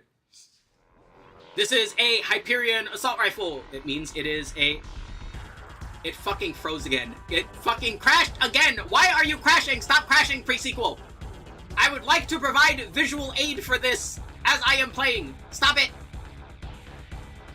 Hold on, wait. Matter of fact, I think I might know the problem. Wait. I'm gonna double check this. I'm literally gonna double check this. And if it's like the way I think it is, I think that might explain a bit. It is in fact the way I think it is. Okay. So Borderlands, the pre-sequel, is very funny. Using the community mod manager, there's like a bunch of settings that you can like adjust and set and help and that do certain things. For whatever reason, the pre-sequel for me keeps reverting changes I make to the hex edit executable and the array limit.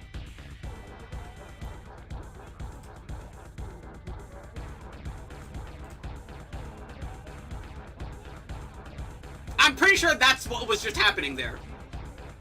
It happens like every time I reset my PC. Which is weird, because Borderlands 2's settings never reset. Only the pre-sequel settings keep resetting. I don't know why it keeps doing that.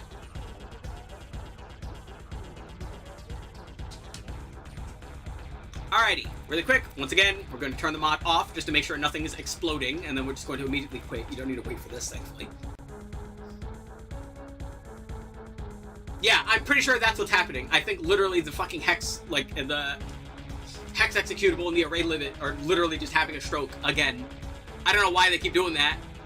I'm gonna double check it one more time. Alrighty. Yeah, that's pretty important because I have a, you might be able to tell, I have like a larger than average inventory size.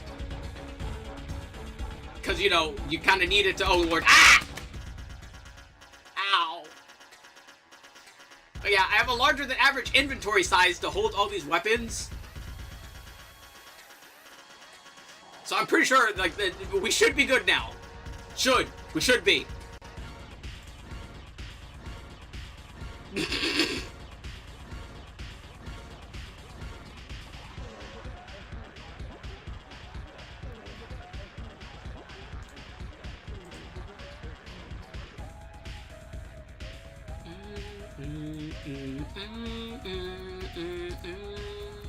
Alright, turn that back on.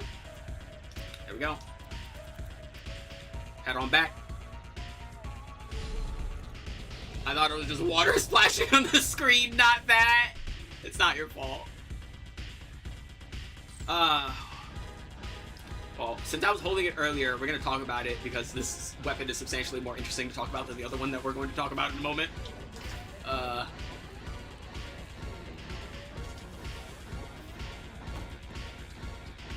Alrighty. So yeah, up next, the Excalibastard. This is a Hyperion railgun laser.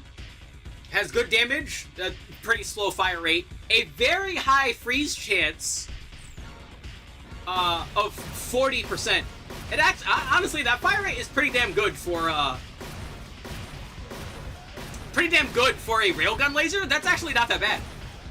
However, this gun has several special effects that make it one of the best weapons in, like, the series.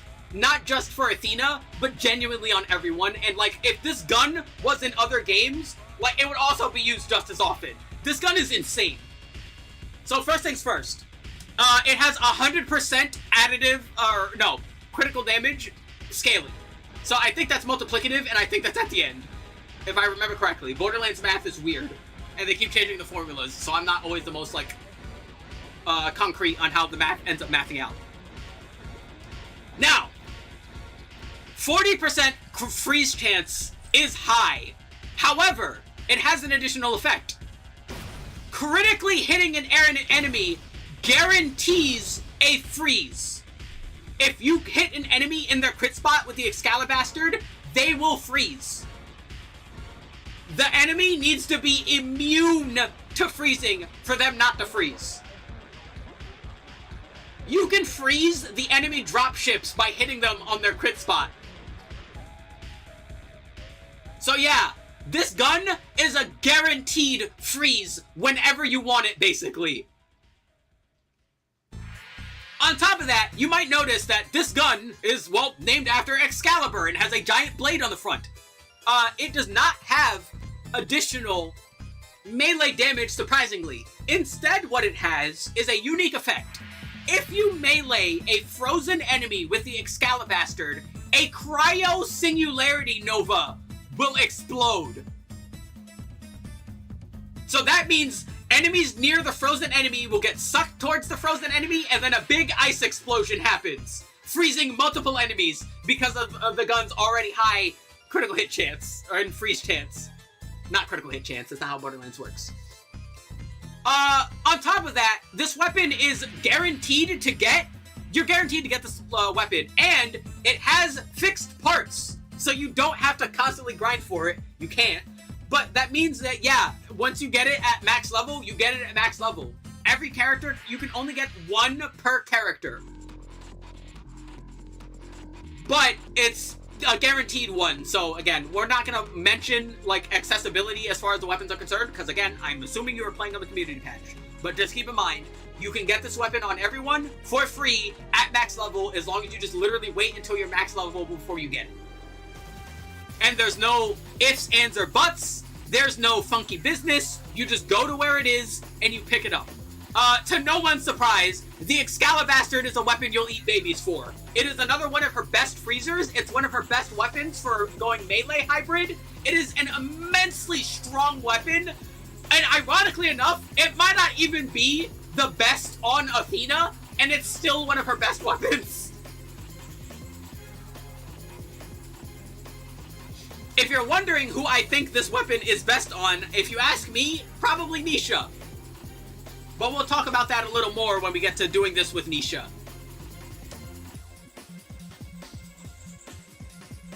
Oh, Jack, the doppelganger, also makes very good use of this because of his unique skills. Again, we'll talk about those when we get to those characters one day. But yeah, the Excalibastard is an immensely powerful weapon on everyone. This is gonna take all weekend. Yeah, it's gonna be a bit. I'm ready for it. I knew what I signed up for when I did this. I knew what I signed up for when I ended last stream and decided what I wanted to do next stream.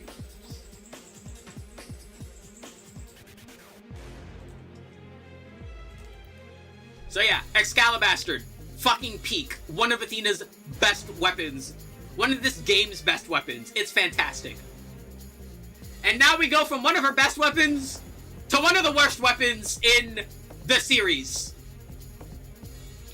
This is the Min Min Lighter. This is a Meteor laser that is locked to shock, which is pretty good for Athena anyways, and shoots out 3 projectiles. It looks terrible. Well, it mostly just looks terrible because of the skin. Like, I don't mind the skin, but here's what the gun does. If you shoot it, it will shoot out 3 electric orbs that, as they fly by, will constantly shock enemies. Unfortunately, it's not the best, but the orbs have a unique effect. If you shoot the orbs with one of your other weapons, they will explode. And, oh boy, is that really bad. It's not good. It's really not good. Like, Athena is very good at dealing with weapons that have terrible ammo economy, but this thing's ammo economy is so bad, you can't use it as a starter, you can't use it as an extender, it needs another weapon in order to properly utilize for any of its roles, you can't use it as a finisher, because there's like fucking miles better finishers, it's only locked to shock, so you can't use it as a freezer. It does have the Meteor Tesla coil reload effect, so it's fine in that regard. But that's its only benefit, and there's guns that do better. Hold on.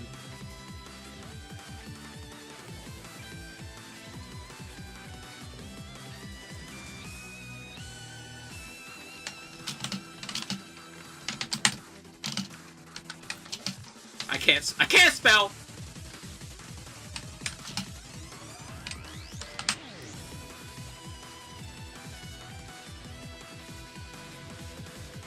Where's that fucking thing? There it is. Like, this weapon is just not good. It's just not, like, of all of the characters in this game that could properly utilize this gun's strengths, Athena is that character. She is shock-focused. She likes things that constantly shocks enemies to build Maelstrom. She likes things that constantly shock enemies and explode and do big elemental damage. And she can fix this weapon's ammo economy. And it's still not good. Athena fixes all this weapon's problems, and it's still ass. So you can imagine what it's gonna be like on everyone else.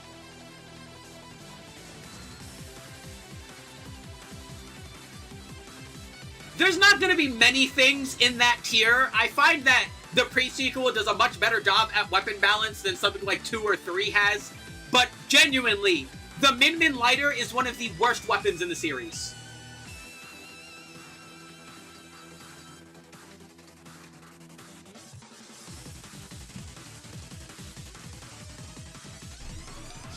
Okay. Get that piece of shit the fuck out of here. Alrighty. Up next, the weapon I'm holding right now is the Ol Rosie. This is a Malawan beam laser, so of course, as you shoot it, it will constantly shoot out and constantly electrocute your targets, which is pretty good. A big advantage that this one has over a lot of other beam weapons is its larger than average clip size. It has a very large magazine size compared to... Son of a bitch, I'm fucking freezing again. I will fight you! Why are you exploding? Stop it!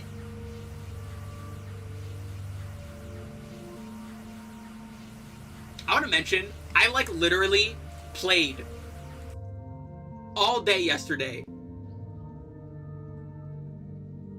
And the day before, like just on my own, just playing the game, and it wasn't exploding. I have not, we have the same cursor color. Like genuinely, why are you exploding right now? Stop it.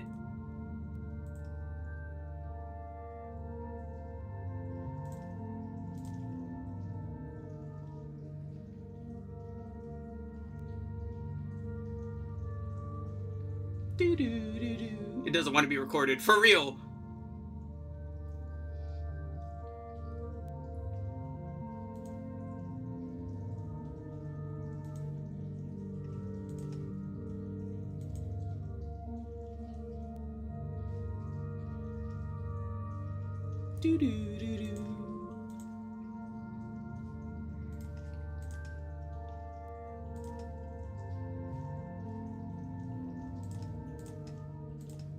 See, bam, bam, bam, bam. Stop exploding, you silly. We are trying to play the game. I would like to have a nice visual indicator for what is going on, because it looks nicer.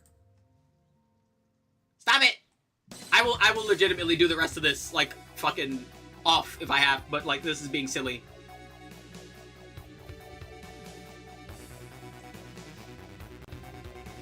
It's being silly!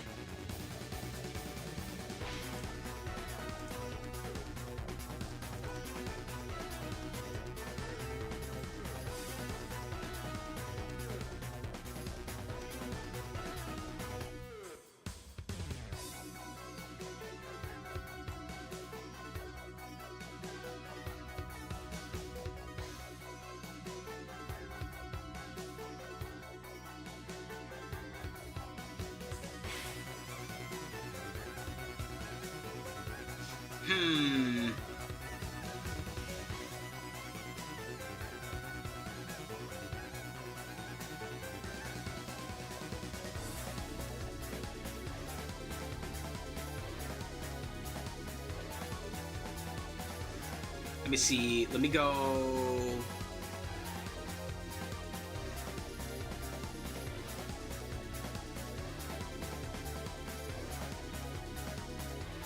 Not there. Let me go here. Let me hit this. Let me hit that.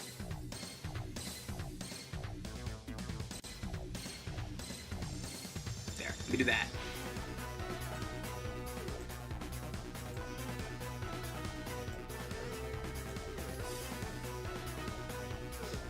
Alright, if that doesn't work, we have other stuff.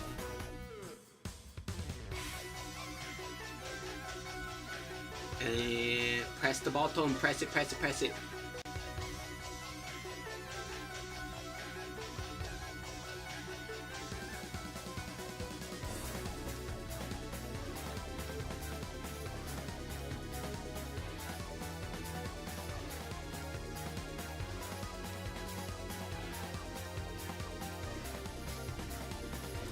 It is open! But we gotta turn the mod off anyway, because it needs to stop. You need to stop! I want you to stop!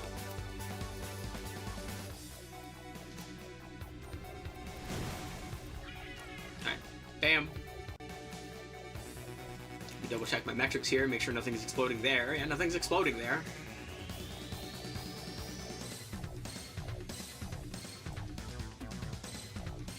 Give it a bit. Bam.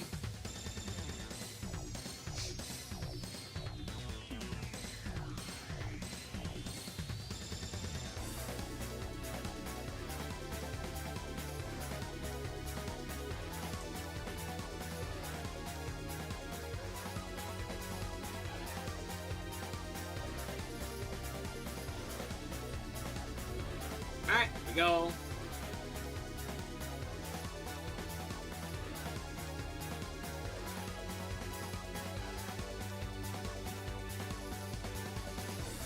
The funny part is, I have a sneaky suspicion, like, the moment I, like, start getting, like, rid of more of the stuff in my inventory, it'll, like, start slowing down. I have a feeling that's probably another, like, big part of this. But again, also, like, going into the weapon inspect, because I typically don't do that too often. Yeah. Pitch the minimum lighter, mark the Excalibastard. Bam. Bring out the old Rosie again. And let's head on over. And if this doesn't work, once again, I will lower the quality and to see if that works. Because normally I play in 1280 by 720 because I have it like in the corner as I'm doing other stuff. Bye, Shark Tooth! So yeah, the old Rosie is a stronger than average Maliwan beam laser. It comes in all elements, you know, explosive not including. It has a very big continuous damage bonus compared to a lot of other Maliwan beam lasers, which is very good. It comes with fixed parts.